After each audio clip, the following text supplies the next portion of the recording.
Radio Free Skaro.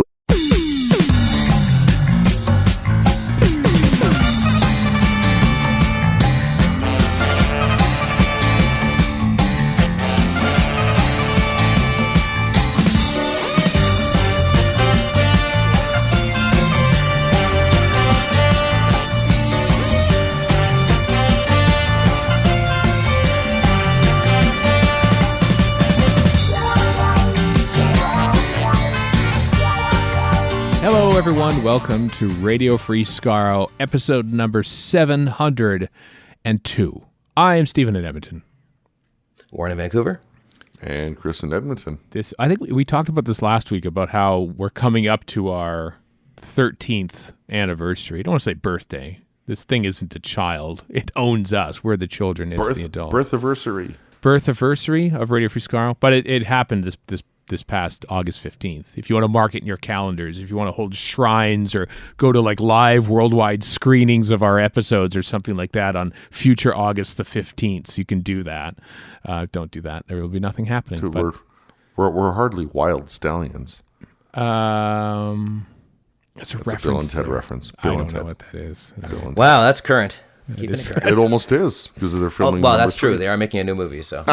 Yeah, they're remaking everything. Disney's remaking. No, all they're not their remaking it. This is a sequel, an actual sequel with the Yeah. two iconic leads. iconic leads. Yeah, I remember watching did I watch the second one? I remember watching it, the first one, or maybe the second. I watched one of them back in the day, and I thought, well, they're just ripping off Doctor Who. They're traveling through time and space in a telephone box. What the hell? That's the first one. The second one is better. The second one is the better film, frankly. Oh, just like outside like the Godfather trilogy. So this third Exactly. one, It's the Godfather Part 2 of Bill and Ted. Right. William Sadler is coming back as Death in part 3. Oh, sweet. William. For what of Yeah, Station? Yeah, ex of Deep Space Nine. William Sadler. Yeah, he played the Section 34 dude. Yeah, Section 31. Yeah. 31, Spoilers whatever. for those of He you was also working he was late. also on Wonder Falls in a very good role too. Speaking of DS, He's also buck-ass naked in Die Hard 2 right at the beginning. sure. That he Doing is. Tai Chi. Speaking of DS9, did we talk about the Blu-ray yet? Because both Warren and I got our Blu-rays for What We Left Behind, the Blu-ray We documentary. have not. It is excellent. Oh God, yeah, the HD clips. Oh my. Oh, It they look so good.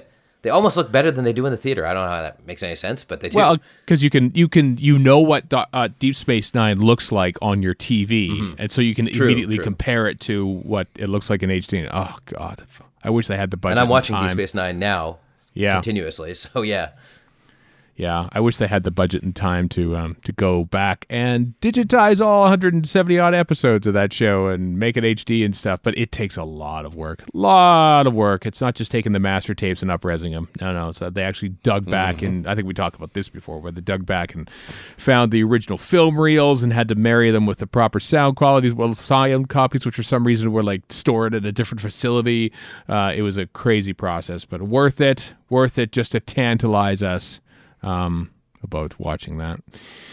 What else is happening in the news? Not much Doctor Who. Chris Chibnall is apparently still showrunner at last reports. Whew, that was a close one. Jodie Whittaker still is Doctor Who. Nothing else has been announced regarding that. This episode features our final Miniscope of the calendar year with the first part of our Miniscope on Toby Whithouse, a television writer of some renown. We'll be talking today about School Reunion, Vampires of Venice, and the God Complex. That's happening later. Did either of you ever watch Being Human? Nope, never did. UK Being Human, I should specify, rather than Nope. Space's version. Oh. No, I never saw it, no. If you get the chance, highly recommend. I wonder if it's... Well, I'd have to wade through millions of peak TV hours to get there, so. Yeah, well, the main... Oh yeah. The main peak TV hour that's happening for certainly Warren and I, who are singing the praises of the Sandbaggers, and I love that people are latching onto the show, and now it's like it's circling around to friends of ours. Like I know Graham Burke of Reality Bomb has become a fan of the show now. My wife Erica is also like, yeah, let's watch it now. Like she was like, oh, that's an interesting show, and like 3 episodes in, it's okay. Can we watch more Sandbaggers now? They go, just you got to pace yourself. There's only 20 episodes over 3 years, so you got to. I went through the exact same thing. I had to sort of like slow down come series 3. I've not watched Sandbaggers. I've still yet to watch Gangsters. Oh, Gangsters is I actually different. still have yet to watch Gangsters too. Yeah, it's a I'm different terrible. beast. It's a different beast. It's a much more eclectic show, I think, than Sandbaggers is. There are fewer episodes of that, aren't there? Fewer than Yes. 20? Yeah, there's 12 plus a introductory movie, which isn't essential but anyway, it's a long story. Listen to our interview with Philip Martin back in Gallifrey 1 of last year or 2 years ago. I can't remember which one it was now. Where I talked to him about Gangsters. No, August 30th on BritBox is All Creatures Great and Small. It's coming to BritBox, which I never actually watched the show much, if at all, during when it was on on PBS when I was growing up and stuff. I remember just only turning in just to see Peter Davison because I heard that he's in that. He was Doctor Who. I got to watch a little bit of that, and I never really paid attention to it. So I'm looking forward to watching the show, not necessarily paying attention to it, but spotting Doctor Who actors is going to be my favorite thing that I'll be doing when I watch that show. So I've been 4 episodes in of the 6 of Years and Years. Oh yeah, which is so far phenomenal. I'm loving it. It's really good. Yeah, I finished it. It is excellent. Yeah, but that's also a great place to spot the Doctor Who actor for modern series Who. Yeah, I remember when New Who came back, way back when this podcast started, almost. Whenever I saw the actors, they'd go, "Oh, these aren't actors I recognize" and stuff, and I was like, "Oh, this is part of the fun of watching Doctor Who is spotting actors that I recognize from classic Who and other things from that same time period." But now, years on, now I watch shows and movies, thinking, "Oh, I know that guy from Doctor Who. Oh, she's been in Doctor Who. Oh, I recognize her." So. Tradition is born again. I know Russell Tovey's in it, for instance, isn't he? He's in Years and Years. So there's he's kind of a big deal in it. Yep, he is. Anne Reid, who is in Smith and Jones, is in it, as well as Kirsty Fenrick. I can't remember the actress's name, but one of the matriarch of one of the families was the female general in Hellbent. Oh, cool. Oh, right. Okay. Yeah. Yes. That totally is her. I did not think of that until now. Yeah, when the Doctor shoots the general or whatever, and he regenerates. Yeah, and then regenerates. The black woman. That's her. And then, oh man, who else? There's a lot on the whole. There's a few in there. Yeah, I recognized the guy who played Mr. Magpie in a scene in Chernobyl as well. That's one that jumped out at me as well as Donald Sumter being there for 2 scenes as well. But now, Chris, when you hear that Murray Gold Choir, do you feel existential dread as I do? I'm like, oh God, what now? What terrible thing has happened? In Years and Years? Yeah. I didn't even know Gold did the music. You did the music? I haven't looked at the credits. Sorry. The music is good. It's powerful and effective, but then again, so is the. It's a very dark show. Episode 1, I don't think this is a spoiler alert. A nuclear bomb goes off. So whoa! It ain't the happiest of shows, but wow. So it's like Threads, is what you're saying. No, it's nothing like Threads. Okay. In fact, it's actually much more realistic. Oh. Although Threads, I guess, that doesn't make any sense, but it's a realistic appraisal of what would happen today if that happened. Well, Threads is, I have no idea. Threads is just utterly depressing, but... I watched half of it, and I couldn't get any further. I was like, oh, okay, that's enough. When you see watching Grandma die of radiation poisoning, you're like, I don't know if I can watch this anymore. Well, I'll say this, Warren, it gets worse. That's Threads in a nutshell. Yeah, wow. Great. On that cheery note, happy 13 years to us. Let's talk about the bottom. Oh, we have to say, actually, this weekend's Worldcon in Dublin, Ireland, and about an hour after this drops, the Hugo Awards will be handed out in Dublin. Doctor Who is up for 1. 2, I think, Demons of the Punjab and Rosa are both up for Best Dramatic Presentation Short Form. Uncanny Magazine is up for Best Semi-Prosy, I'm part of Uncanny Magazine, as is Erica. So that's exciting as well. We'll be watching the live stream of it. I saw that Archive of Our Own is up for a Hugo as well. I didn't check to see which category. I don't remember. I voted a long time ago, and now it goes, oh, wait, I forgot about that. So there's a YouTube video about breaking down what went wrong with the Hobbit trilogy. That's also nominated for best related work. It's like, yeah, that's actually a great YouTube series. I've watched it. Yeah. So I voted that top of the list. So I hope that wins. So there's our Hugo's update, because we don't know what's going on right now because they haven't happened yet. So, what else? Anything else happening? Hooverville is happening last weekend of August here, coming up in Derby at the Quad. Tickets are still available, I imagine, at hooverville.org. So check them out, and take the short train ride up to Derby if you're from London or something, or short trip down if you're from somewhere north of there. That's a good thing. Chicago Targets is happening in November. They've been announcing guests and stuff this past week or two. And then, we should also say that, what the hell? We'll talk about this now because we're mentioning conventions. About Gallifrey 1 is probably this coming week, I think, going to be announcing their first guest block for the upcoming convention. By the end of August or something? I can't remember the exact thing, but pretty soon, yeah. Yeah, I think there are still like a scant few tickets available for that. For Gallifrey. That is highly irregular. Yeah. So you can still pick them up at Gallifrey1.com. So pop by, check it out. I've been monitoring flights prices to see what. Because they haven't dropped for us here in Western Canada, at least in Edmonton anyway. Nope. So I'm still hanging on, but not for many weeks, if not months. Yeah. Okay. And actually, well, I guess may as well throw it out there. One of the news items is actually about Galley, sort of. Okay. If you want to, I don't know if you want to throw that out there now. Well, that's what I'm talking about now. Is what I mean is that while the convention prepares to start proper convention season, as in announcing guests, booking flights, all the usual stuff that happens, because it's a year-long process to put together this one weekend of Doctor Who glory.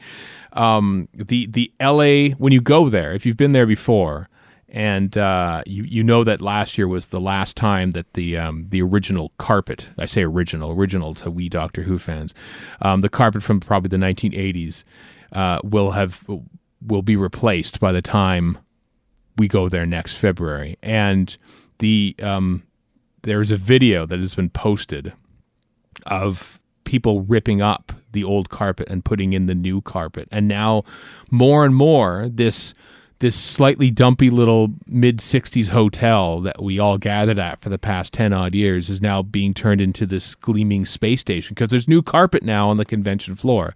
And some people will have a hard time with that. I'm looking forward to it. I'm kind of looking forward to seeing this. I will have a hard time with that, frankly. Yeah. If I'm honest. What I don't know if we see the video's about a minute long.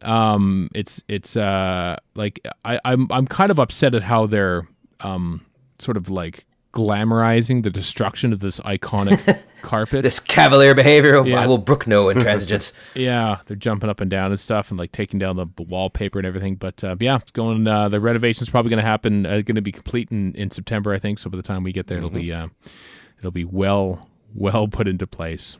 Chris, your thoughts on the old carpet being ripped up rather cavalierly, might I add? They don't have to be gentle with it. No, I guess not. But as far as I'm aware, there's still going to be some swatches of the carpet up for auction. Yeah. Next year, for those who might want a memento. At least for those who might want a memento that didn't start ripping up the carpet themselves last galley and trying to steal it. That's called thievery. Yeah, it is thievery. And vandalism and whatever other words you want to use. I don't know. I mean, I'm still not used to the new lobby, and we've had that for the last two galleys. I really like the new lobby, for what it's worth. I like it. I'm just not used to it.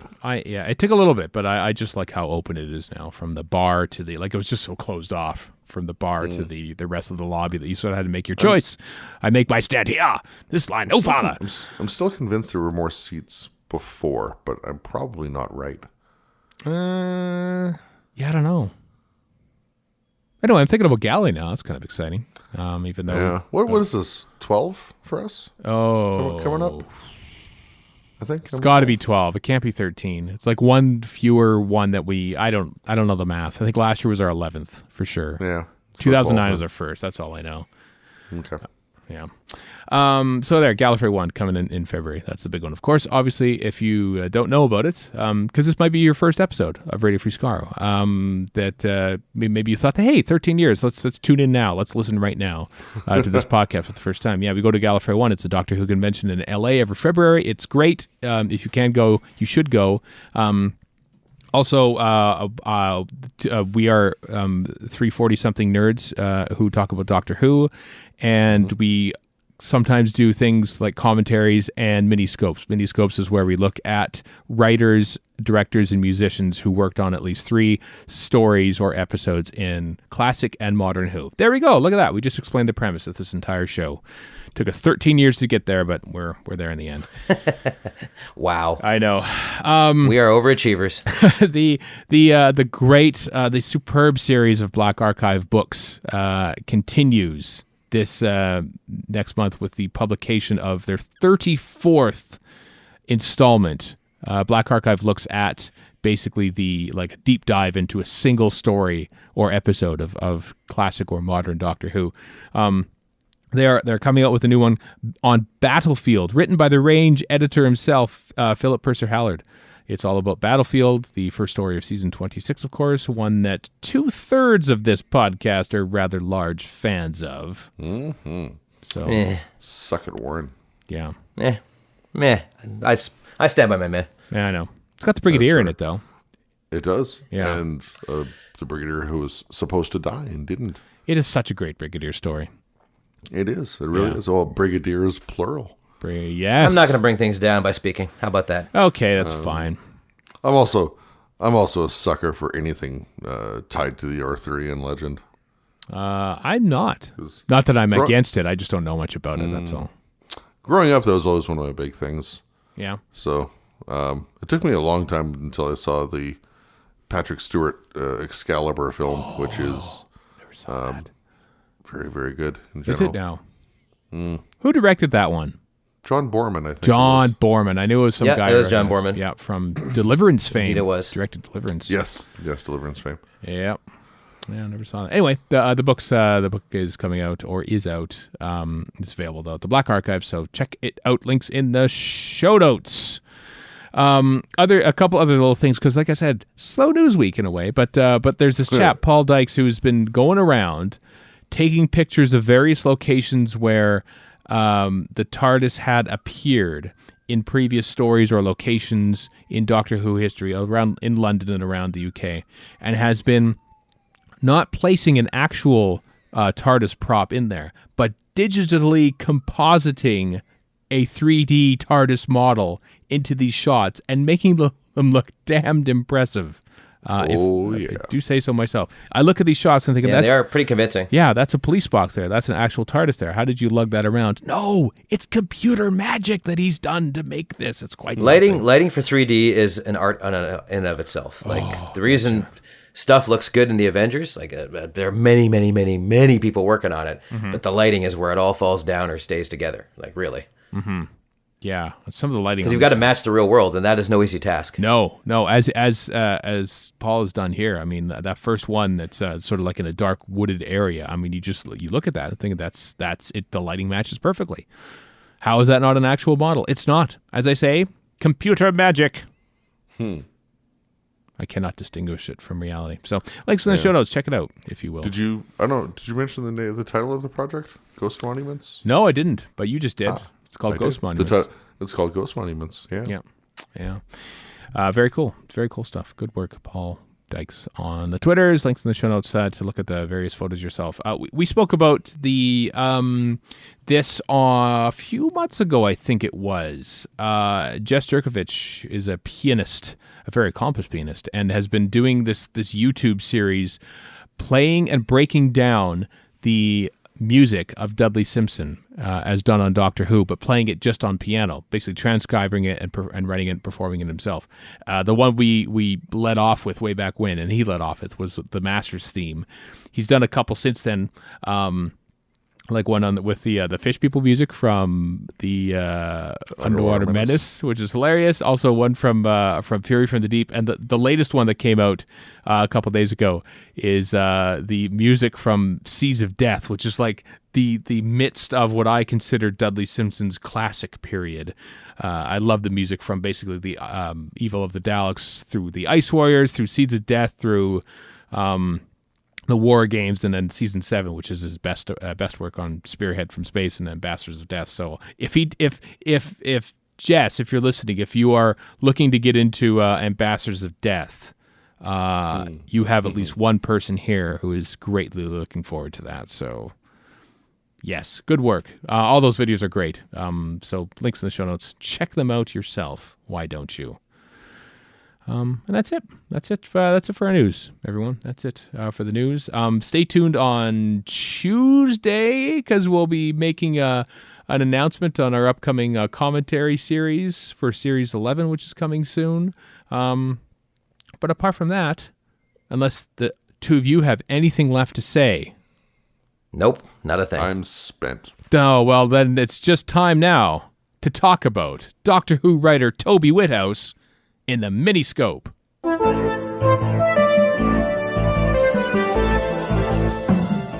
Could be a theme park from the future. Or it might be inside a Miniscope. Oh, shut up. A Miniscope, yes, of course, why not? Yes, it's the last Miniscope, folks, of this calendar year. How about that? We ended a big one. Toby Whithouse, writer of 7 episodes across 6 stories in TV's Doctor Who.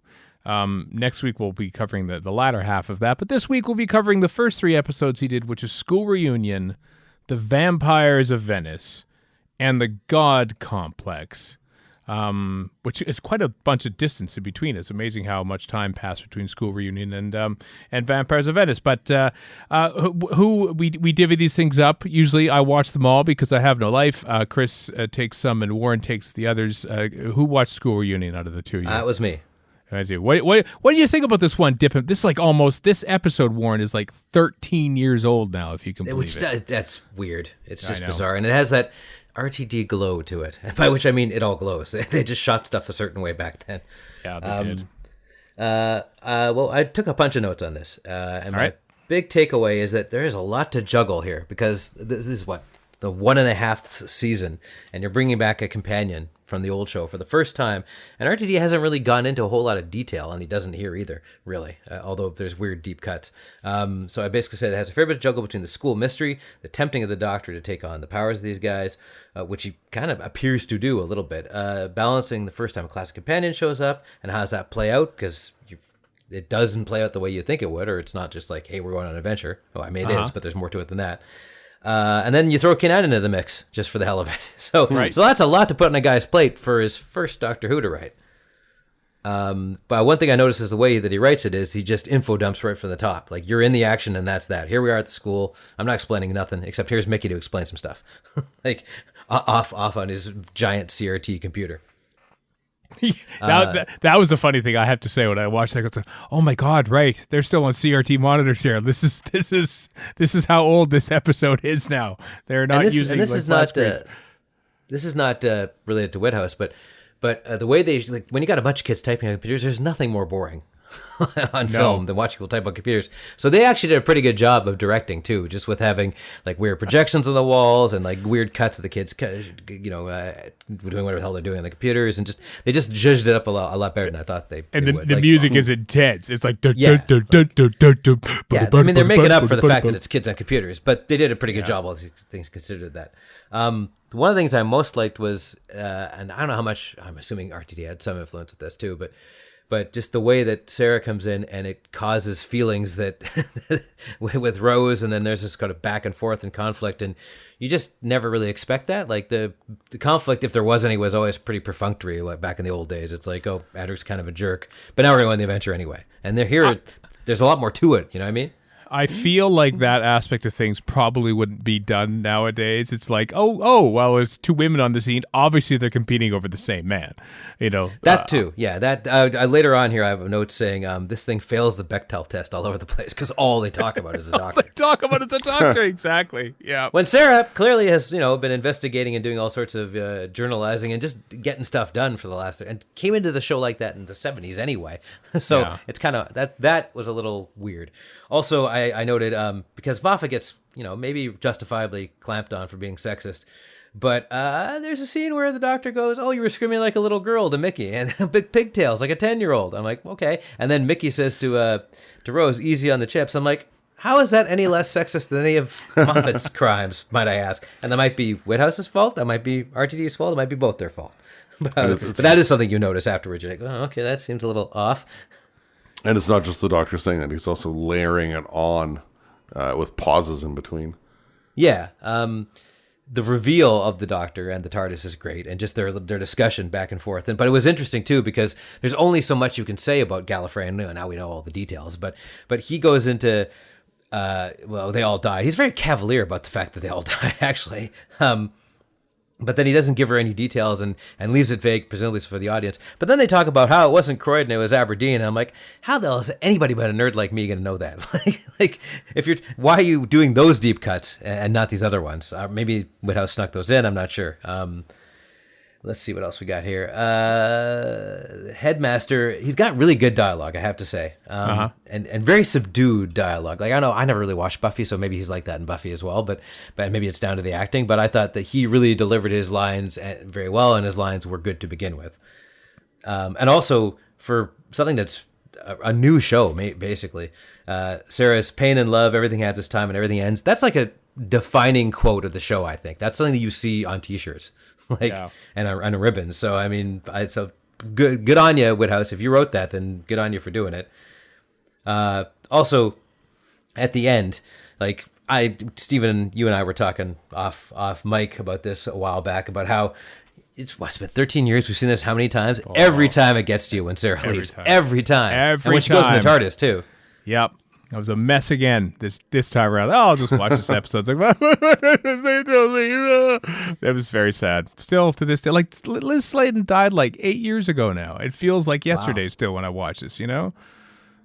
It's and my one problem with this, because I think it overall is pretty peppy and moves forward, and there's some great lines in it. The aliens just kind of sit around until they don't. Like they're just kind of hanging there by the garage until they hear Time Lord, and then all of a sudden they lose it. But I'm like, it just seems to kind of just, they don't have much to do except boss kids around and then fly around a bit, and that's kind of it. It's kind of the weak link. It's also not what we're coming here for. We're coming here for Sarah Jane, basically. So I said, ends on Sarah, all caps, as it must. Yeah, though the aliens, I think, were initially going to just sort of like be humans with wings, I think is what it was going to be. I think possibly because of the, I wonder if that line that Anthony Stewart Head says, we are on this other planet and they had some very lovely wings. And that line almost feels like it's taken right from the first draft, because he's just talking about the addition of wings and not the fact that they're like bat people or something like that. Yeah. Also, I think it was originally set in a army camp or something. The RTD suggested the school, basically. Yeah, one of the drafts was army base. Yeah, that's what it was. Yeah, so. The school makes it a lot more relatable, and also, and this is not again, this has nothing to do with the writing, but given they have a school to work with, which there's just not a hell of a lot to do in a school. Like you can go down the hallways, you can go in the back rooms, you can go in a classroom. That's kind of it, right? And maybe a gym. Given that, they do a pretty good job of making it look interesting. Honestly, it looks a hell of a lot more interesting than class. Yeah, I think about it, and if it was, I'm just thinking about this right now. If they initially went with the first idea of it being like an army base and not a school, I wonder if the whole notion of the Sarah Jane adventures even happens, because if you put it in an army base, it's your basic Doctor Who story. You put it in a school, and there are kids allowed to be sort of heroic, but it's still like, it's slightly safer because there's kids, and you see Sarah Jane actually not at all interacting with any children whatsoever in that episode. Not a one. But the fact that Sarah Jane is in an episode with kids and the adventure is exciting, I wonder if that whole setting piqued RTD's interest and think we could do a thing with this. Yeah. There's also the notion of using an army base might be a little too close to unit stuff. Yeah, and they didn't want to go anywhere near unit at the time. Like, I don't know if that was a policy or they just didn't want to introduce it or what, but yeah, I guess they did introduce them with Aliens of London, sort of, kind of. But I mean, it did, but it wasn't familiar unit. It wasn't the unit we know. It was just generic army people. Yeah, more or less. They could have just been generic army people. There's no mention of the Brigadier or anything like that. I suppose unit knew who they were. I mean, the Doctor was, but I also just spotted a note of mine here. Headmaster, whatever the hell his real name is, I can't remember, is good.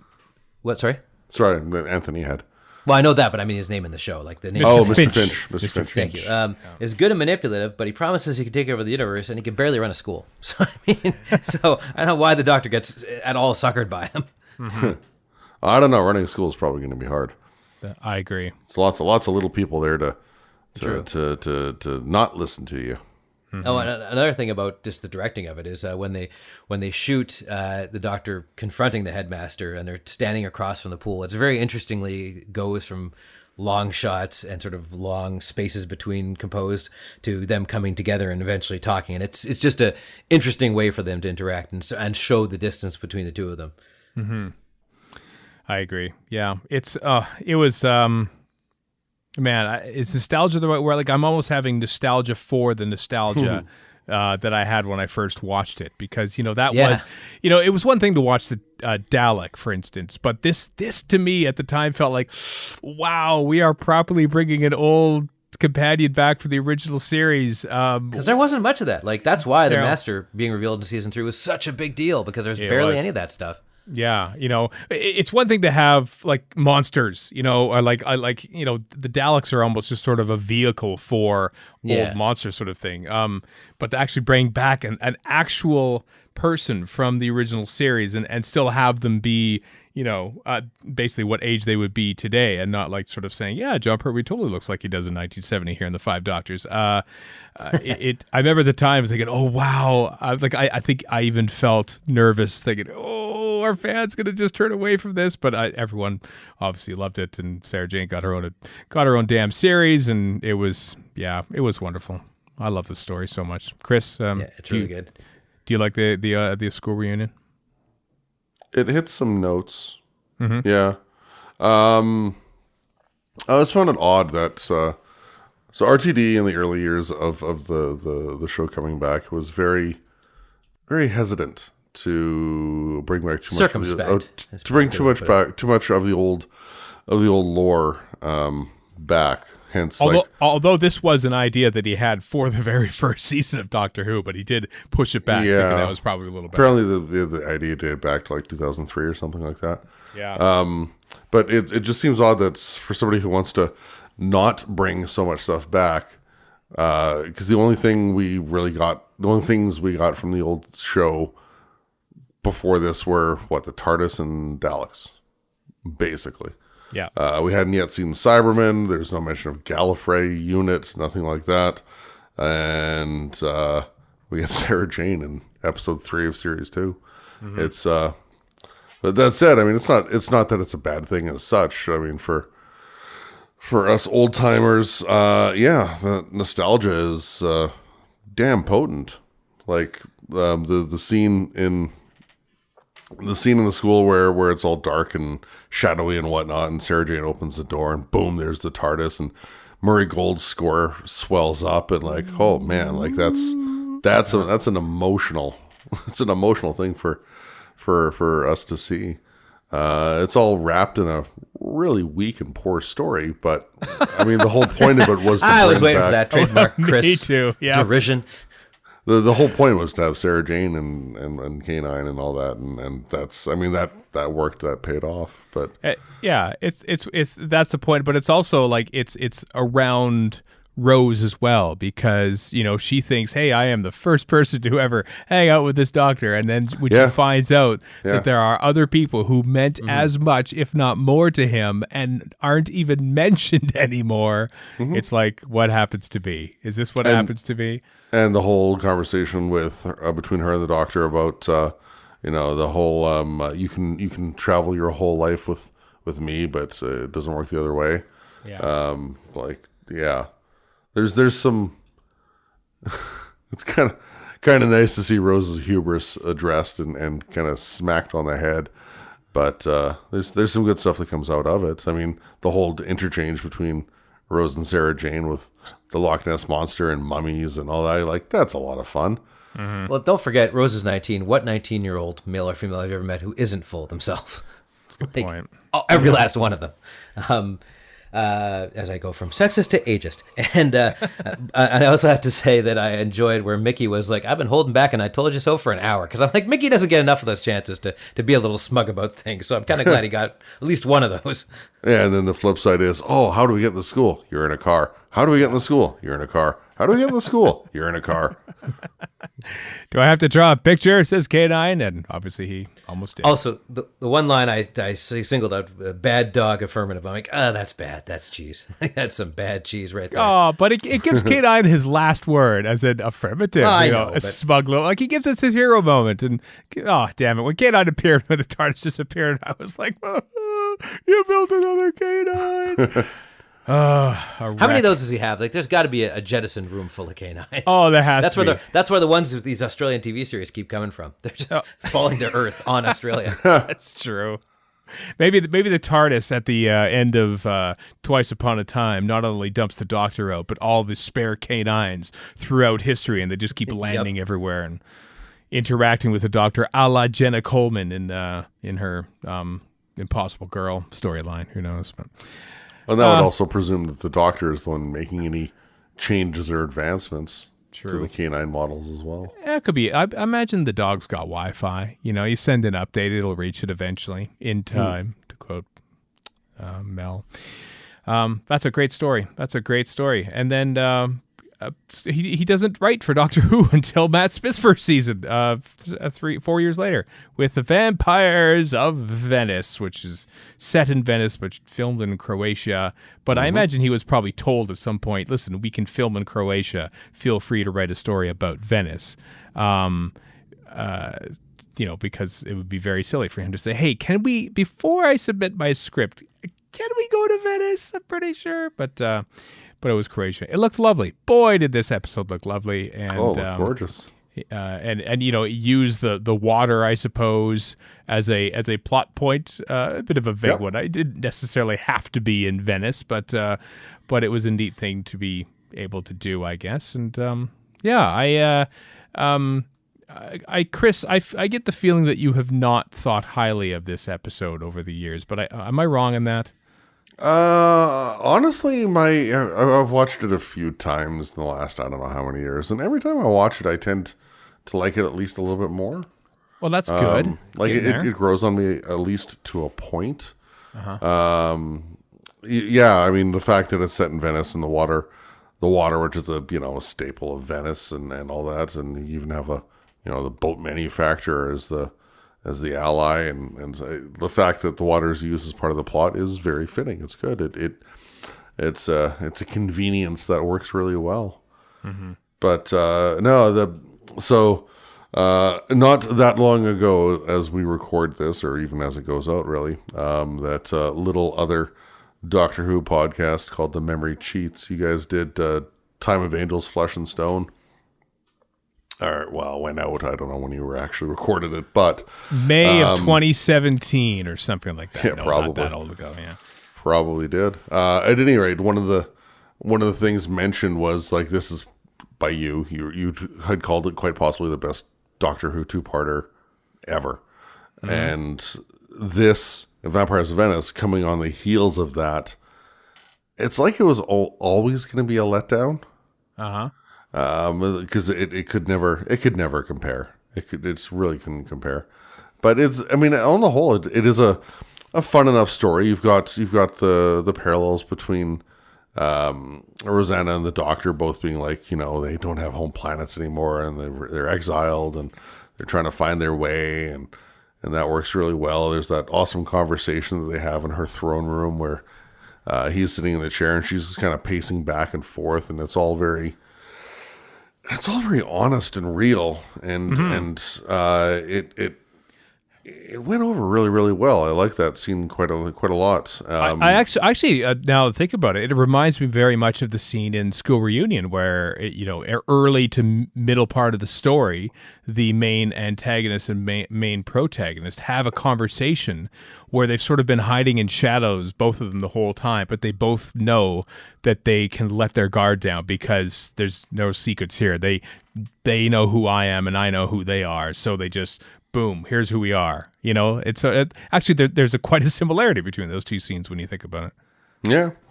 there's a similarity I'm going to bring up between this and There's a bunch of that, actually. Town Called Mercy I watched as well. 4 of these in a day, and there's definitely a lot of connecting tissue. Yeah, one of the things I really liked about Series 5 at the time, and I still do, was the serialized nature of it.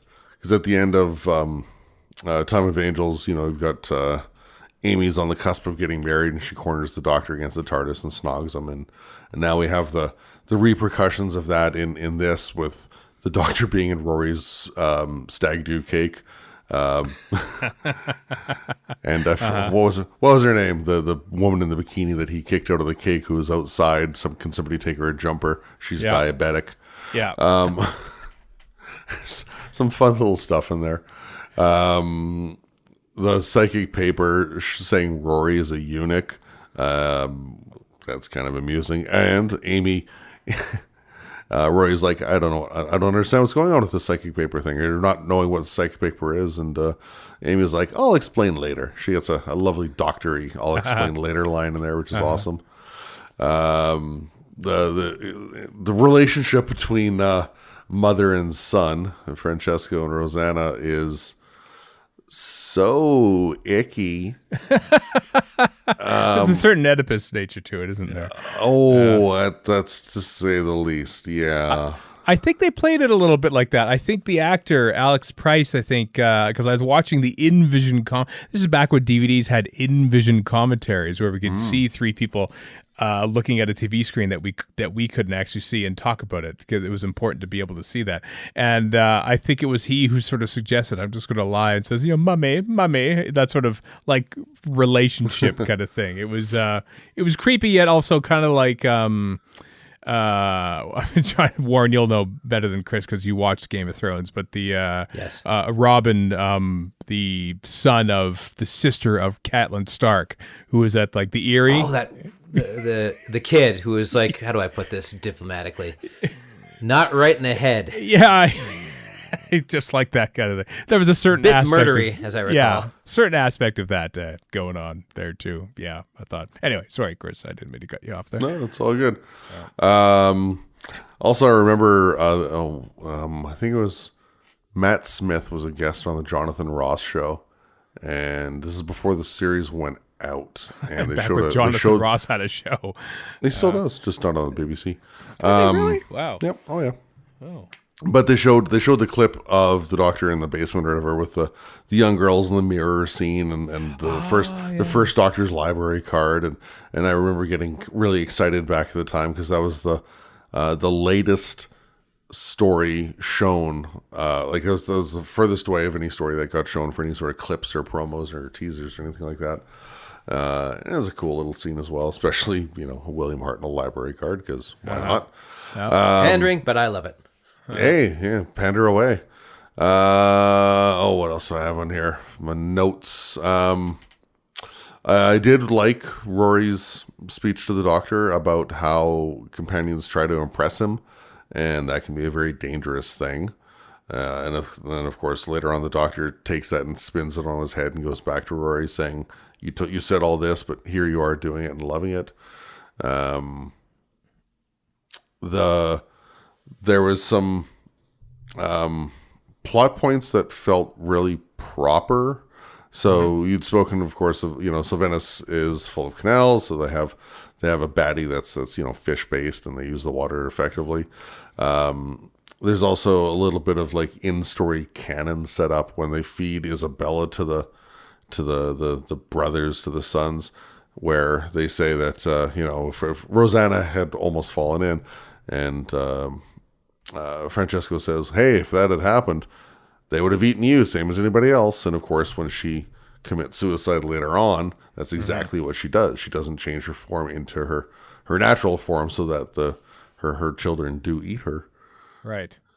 And what's his face? Guido, stockpiling the gunpowder. I mean, he at the outset of the story says to Rosanna, when he's taking Isabella to her so-called school, he's like, yeah, she's my world, man. Like, yeah. And once he knows that she's gone, she's been, she slept with the fishes, as it were. He's like, yeah, okay. It makes perfect sense that he bolts the door behind the doctor and blows up his house to kill the other girls so that, the story can be won. Because, his life is over. His world is done. Mm-hmm. So that felt very fitting. Yeah. Yeah. I don't know. I feel like this story gets a lot of bad press, so to speak. I don't know. I feel like it's not as well loved amongst fandom as perhaps other stories, especially from that season. But I am a fan of Vincent the Doctor. I think there's a lot of great. What did I say? Vincent the Doctor. Vincent the Doctor, which is also shot in the same area with the same director. I know. I was looking on the website that was in bold, literally right there. I had no option but to read Vincent the Doctor at that moment. Vampires of Venice. I just think it has some of the best little bits of Matt Smith dialogue in there. I think Toby Whithouse said his favorite line was, where they're plotting in Guido's house, and all of a sudden, like there's noise from above, and all the rafters start shaking and stuff like that. And Matt Smith after a beat goes, neighbors are awfully noisy, and then Guido goes, we don't have any neighbors. And I knew he was going to say that, didn't I? I tell you he was going to say that. Just little bits like that. There's a lot of funny stuff in here, and Matt Smith is just brilliant in his first year as Doctor Who. And around the same point as well, the vampire girls at the window, and the Doctor's like, "Aren't we on the second floor?" Yeah, that's true. As well as before either of those, the Doctor's sitting at the head of the table. He's trying to think, and Amy and Rory are both talking. So he reaches over and covers their mouths, and then Guido starts talking, and the Doctor kind of gestures to Rory, who he's like, "I don't know," and then puts his arm up and covers Guido's mouth. So you have this chain of blocked mouths. Yeah, he did that basically to create a bit of humor and action, sort of like a business, so to speak, to have a scene with basically a big giant info dump, because that's what the Doctor's doing. He's there to drop a bunch of info, and instead of just sort of like, here, everyone sit down, let's do a briefing, more or less. He does it that way. I think that's very clever because, as he was saying during the commentary, like, you pay attention now. Now we know what he's actually saying because you are now focused on what's going on screen, just like everyone else is in the characters in the scene. That you are actually now going to pay more attention to the plot as opposed to like just a walk and talk kind of Aaron Sorkin kind of thing. You know what I mean? I thought it was a very effective way to sort of get through that plot dump that every Doctor Who episode seems to have to go through. Yeah. No, it's definitely one that's increased in my estimation since first watching it in 2010. Oh, good.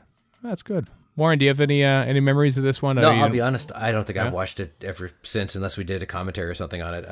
And I think you're right or Chris is right, that it does suffer unfairly because it came after one of the best 2 sets of episodes ever. So how's it not going to? And that just kind of sticks in your head, even though the episode doesn't, which is not fair, really, but it's what happens. Mm-hmm. So that's why I kind of want to go back and check it out again, because it is interesting to watch these sort of. And the other thing is, especially with Moffat, you got all this intertwined stuff that is completely irrelevant now. Like, I watch these Amy stories, and I'm like, I have no clue what they're referring to anymore. It was a big deal at the time that they were dropping bits and pieces, and now I'm like, oh, sure. Like at the end of God Complex, the Doctor leaves Amy and Rory, or does he? Or I'm like, well, hasn't he done this 4 times already? I can't keep track of this. So... It was actually the first time was at the end of the God Complex, which we could repair to unless anyone else. Chris, you have anything left to say about Vampires of Venice? Well, I mean, as far as just to riff off Warren's point there, as far as Amy's story and the things that get strewn about her, like there's a few lines from Rosanna about the silence and cracks and things like that. So there's some. Because I remember back in the day, we were all all buying into the whole crack thing and whatnot. And well, it was good at the time, but it kind of does mean you have to watch a whole bunch of stuff.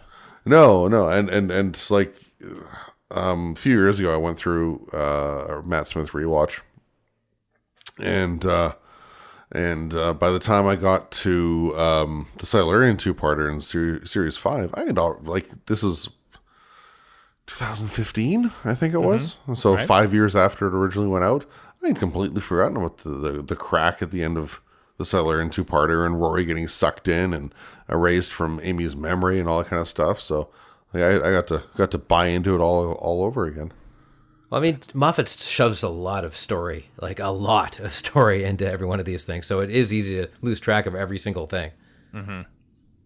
But yeah, they stand on their own as well, which Yes. was also cool too. Yeah, I quite enjoy this one. I quite enjoy this. I think a pattern through all this is that I quite enjoy the stories that Toby Whithouse does for Doctor Who. There's your spoiler alert while we talk about the next few stories. The next one being the God Complex, which is oddly enough the story idea he had in mind when he was about to write for Series 5. But they said, wait a second, we sort of have an episode set running around in a maze kind of thing, which is basically the Time of Angels. Can you do something else? So Whithouse shelved the idea and then resurrected it. The year later for the God Complex, the weird story of set in this bizarre 1980s hotel with a minotaur going around and making everyone praise him, and then it kills them. And I've never quite 100% got to grips with this story, but I think it's very Ditto. good. Is that a good way to describe it? I liked it at the time, and I like it more now. And that whole thing with the Minotaur, I mean, it's kind of the driving force of it, but it's all the stuff around it that's more interesting. I started this by saying it's a complete opposite School Reunion, because like School Reunion, like here's an info dump right at the top. With this one, there's no info dump whatsoever. Like you're just stuck in this hotel and you don't have a clue what's going on. You have even less of a clue what's going on 10 minutes in. And it basically informs through setting more than anything else. Like the setting is really what's telling the story here, from what I can tell. One of the things I loved about it is how, well, actually, I think Matt Smith and Toby Whithouse make a good team because, or he just really excels at giving Matt Smith dialogue, and Matt Smith excels at delivering it, because I just found like the dialogue's good in School Reunion. It's way better in God Complex. Like the one part where he points to Amy and he goes, "With regret, you're fired," and then does the call me motion. Yeah. which is just great. And then there's the whole thing where the one kid who's coming up with that wild conspiracy theory as to why this is happening, and Rory says, "Congratulations, you came up with something that's even more insane than what's actually happening." And I was like, "Oh, Rory, 2019 in a nutshell." Thank you and good day, sir. Yeah. But yeah, it's the Doctor's running around thrilled with just the most banal nonsense, and it's just, it's just a really good sort of chemistry between the writer and the actor, I think, for this one. And also, I wrote down that stories like this require rigorous logic in how crazy they are. Like it has to be, the crazy has to make sense, if that makes any sense. And it does, because it's when something is as loopy as this is, you will spot when there's a flaw, because you're kind of already waiting for a flaw because it's crazy to begin with, right? So I just found that the story logic is pretty tight here as to what's going on, which was interesting. Also, one great moment is where I can't remember the name of the species, and they show up in after the flood as well. The cowardly people. Yeah, David Williams' race. Yeah. Tivolians, Pemkins or Paulkins, something like that. I can't remember. Anyway, doesn't matter. Tivolian, Yeah. And it's so 11 just kind of leans in and says, you're cowardly for survival, but it's sly. It's like it's actually pretty contemptuous, and you're not going to get out of this. And I was like, okay, that's I did not see that coming. That's interesting. Like this guy goes from being like basically, it's David Williams, so obviously he's comic relief, to being kind of sinister in a way, or at least like sinister through neglect, I suppose. Also, the fact that the victims want to be victimized was giving me all sorts of weird, icky vibes. I was like, oh, they actually want to be sacrificed. Whoa, okay, that's a bit weird, but it works. Like, and that's a lot down to performance too, I suppose. Yeah.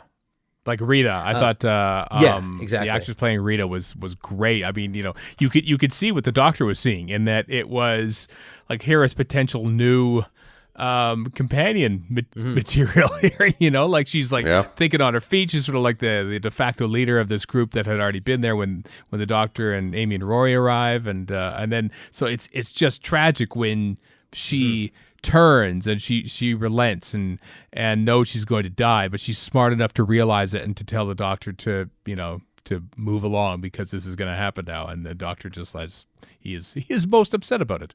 And unlike Under the Lake, which I found the other sort of supporting characters not anywhere near as interesting as what the Doctor was up to, here I found the supporting characters just as interesting as what the Doctor's up to. Like, they've all got, maybe it's because of the nature of the story, because they've all got this fear, and because you're going to go look at what their greatest fear is, that kind of gives them more to work with, I suppose, than we're being attacked by ghosts, which is basically Under the Lake. But I found that interesting. Like, each one of them has, and some of them, you're trying to figure out whose is whose. Like, is the Weeping Angels Amy's, or is it not? Or, and it turns out it isn't. Like, it's just it makes it more interesting.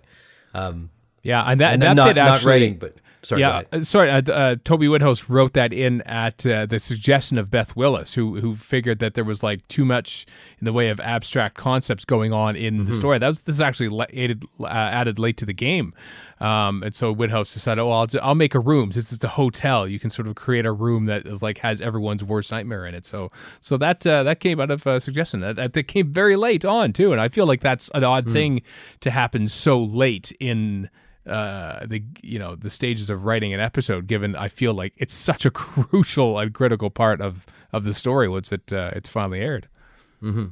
Now, I would have said at the end, where you get the whole, and again, just like in School Reunion, you get the I will end up burying you, I can't let that happen, I can't see that, etc., etc. I would have said that was totally a Moffat thing, given what's going on, but I don't think it is, because Toby Whithouse has done this before. So I think this is going back to that theme, which sort of ties into what Moffat wants to do overall the season, I guess.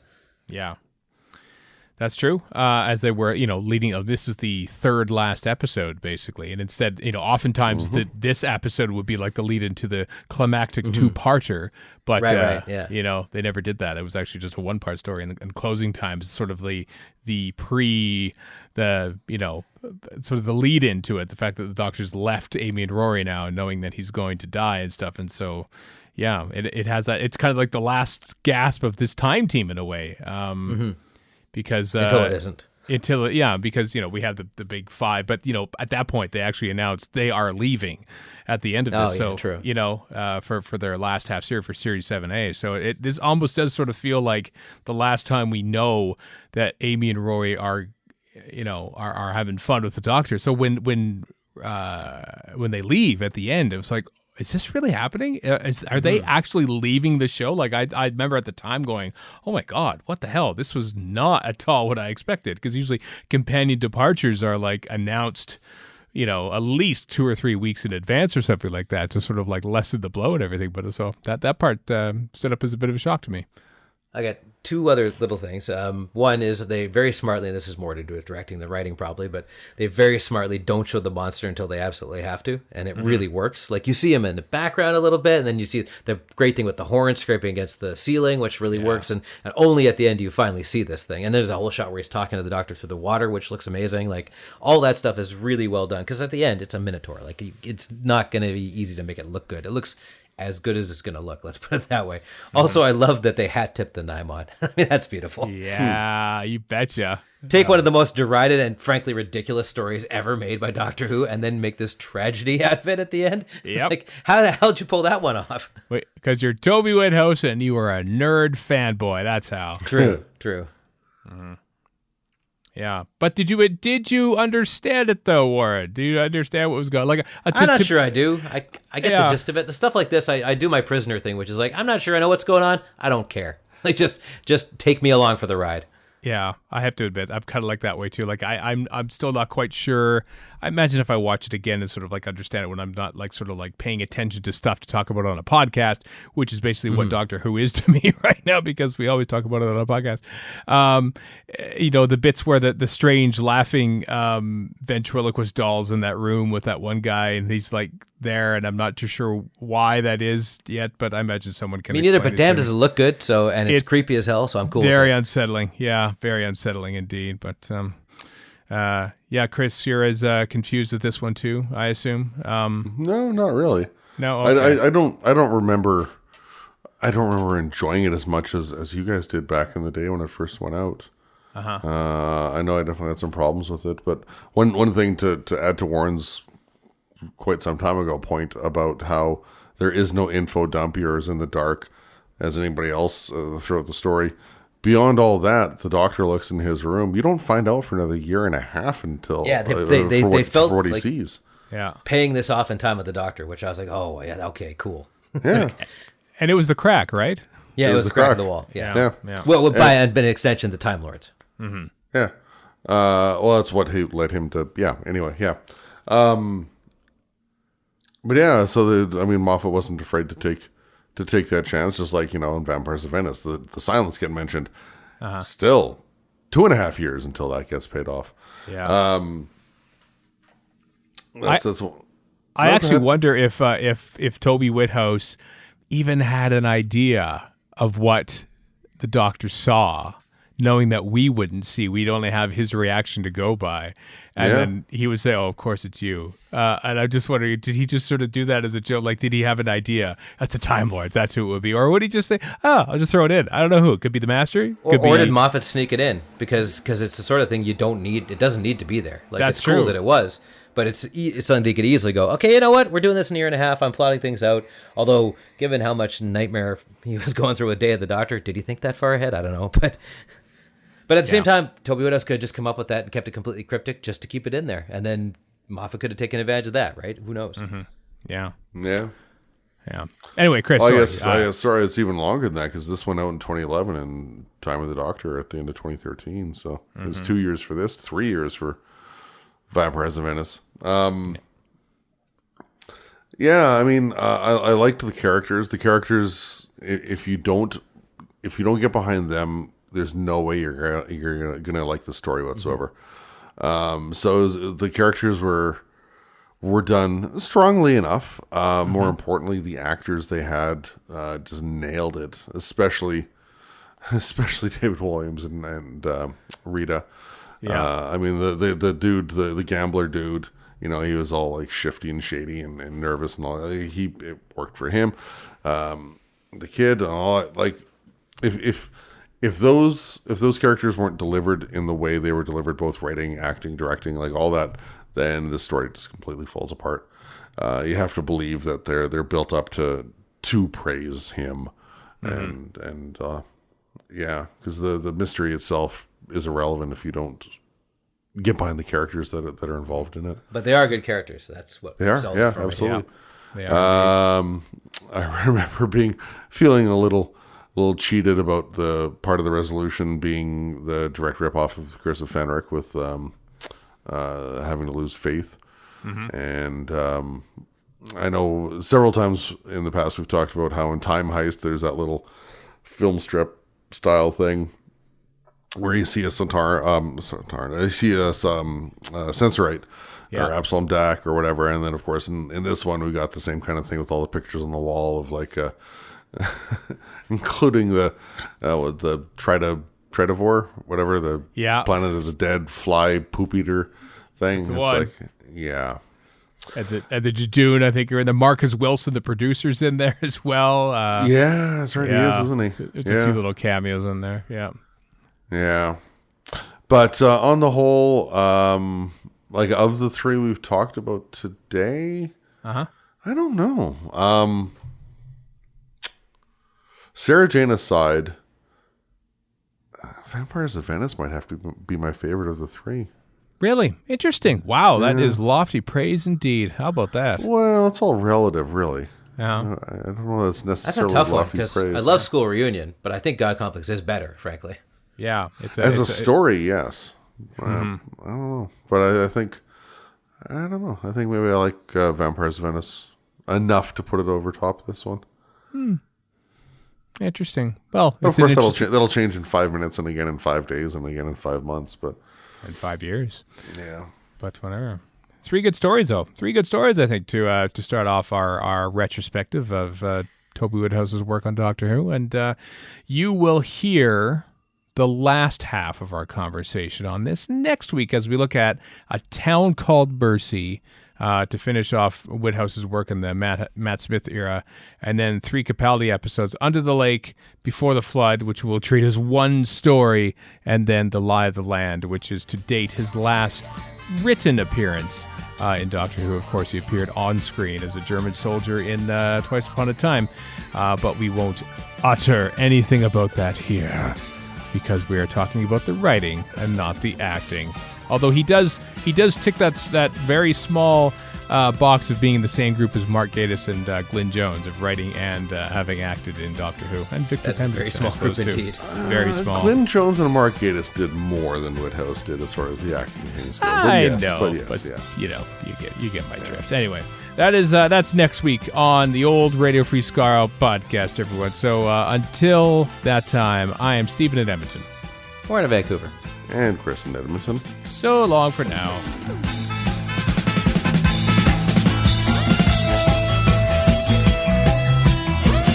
You've been listening to Radio Free Skaro.